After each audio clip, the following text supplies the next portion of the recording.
Cedric Muhammad, CEO of the Hip-Hoppreneur. Just wanted to give you a real live picture of the type of game plan and strategy that we assist folks with in terms of linking their business model to an actual policy. So those of you may not know that the United States Department of Agriculture is doing something a little different these days in light of the COVID-19 crisis. They are buying as much as $300 million a month in food, vegetables, meat, directly from regional and local distributors who service grocers, restaurateurs, etc. Those businesses, particularly small businesses in the classic sense, that have suffered what are called supply chain disruptions. So a supply chain, it can be a little complicated. I'll just simplify. It's the process by which a product or service originates at the source and makes its way to the end consumer or the final customer. Very involved. Give you an example for baby formula, for example, it's as much as 16 to 20 weeks to actually have that full supply chain process from A to Z.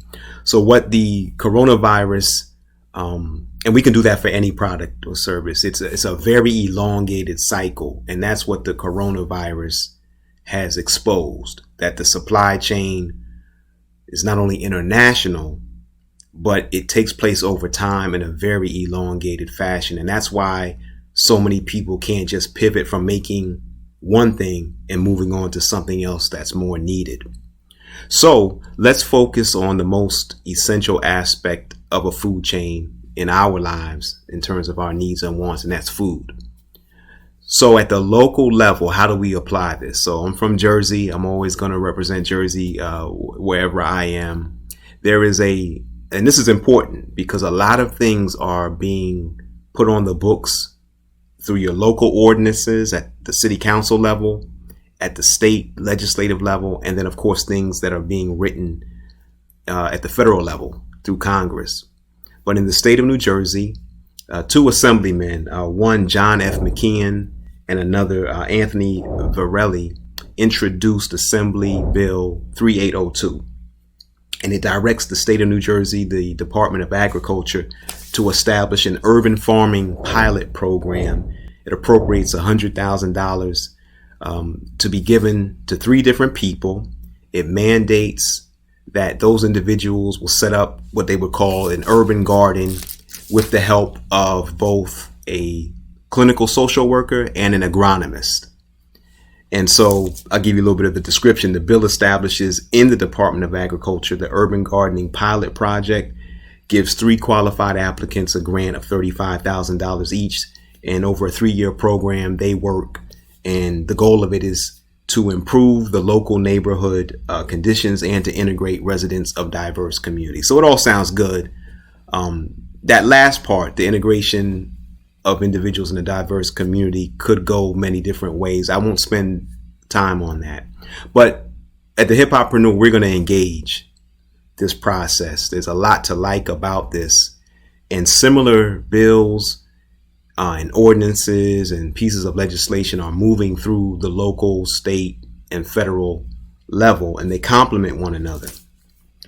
So if you are an entrepreneur, you want to do good for your community, you're waiting for a loan, you're waiting for a grant or a disaster loan, some type of emergency relief, to me, that's playing defense. You're surviving. It's passive. You're waiting on somebody else to do something.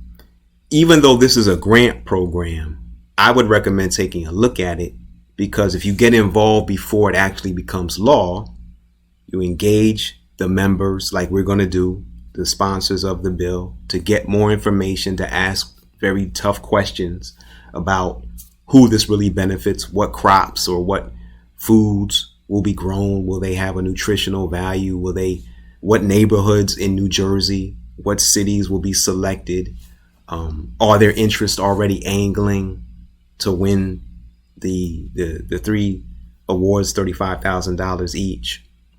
So but what it does though, when you get involved in the process, when it's being formulated, rather than waiting on the receiving end after all of the fine print has been written and all of the deals have been made, when you get on the front end of that, you develop what we call a leadership profile. So it's just a good exercise. It's just a good standard business practice that Hip-Hoppreneur clients, we guide them through.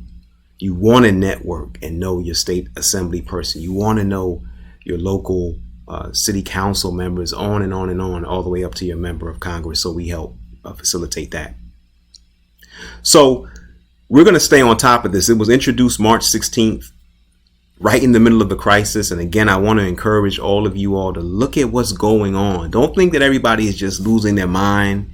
And business as usual is continuing in the world of power brokering and elite politics.